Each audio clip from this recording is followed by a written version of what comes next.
Hello guys, তোমরা যারা সাধন সাথী blog দেখো এবং দেখতে খুব ভালোবাসো তাদের মনে একটাই প্রশ্ন যে সাধন সাথী কেন এখনো বাচ্চা নিচ্ছে না, এবং তাদের যদি কোনো সমস্যা থাকে তাহলে কেন তারা কোনো বাচ্চা অ্যাডাপ্ট করছে না।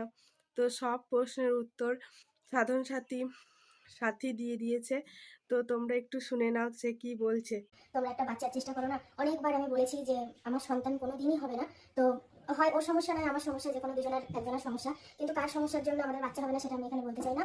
তো বিষয়টা হচ্ছে এটাও বলো যে তাহলে একটা অ্যাডপ্ট করতে পারো। আমি তো সেই বিষয়ে একদম মানে দু পায়ে আগে, মানুষ এক পায়ে আগিয়ে থাকে, আমি দু পায়ে আগে। আমি আমার হাজবেন্ডকে অনেক বলেছি, আমার পরিবারের কোনো মত নেই, আমাদের মতেই ওদের মত, ওদের দোষ আমি দেবো না। তো ও কখনো রাজি হয় না। তো আমার অনেক অনেক বিষয় আছে যেগুলো ওর সাথে মতের আমার মিল হয় না, তবুও স্বামী সংসার করতে হয়, করি, ভালোবেসে আছি, এই জন্য 18টা বছর এই বাড়িতে রয়েছি, একটা মায়ায় পড়ে গেছি। তো এই হচ্ছে বিষয়। তোমরা যারা বলো যে একটা বাচ্চা তো দত্তক নিতে পারো, মানে খুব সহজ ভাবে বলে ফেলো, জানি সেটাই স্বাভাবিক, হয়তো ভাবো যে আমার কথা মতোই হয়তো সবকিছু হয়, কিন্তু আমার কথা মতো কিছুই হয় না। আমার অনেক অনেক ইচ্ছা থাকে যেগুলোকে আমি রাজি করাতে পারি না। আমার খুব ইচ্ছা, আমি অনেক বলেছি যে চলো কোনো ডাক্তারি প্রক্রিয়া যখন হবেই না, আর অন্যান্য প্রক্রিয়াগুলোও ও মানে মেনে নেবে না।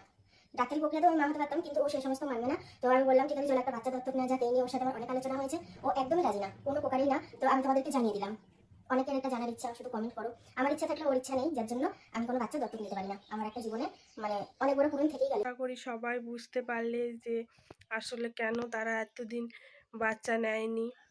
তো আর প্লিজ কেউ কোনো বাজে কমেন্ট করো না, সব মানুষেরই কিছু না কিছু দুর্বলতা থাকে।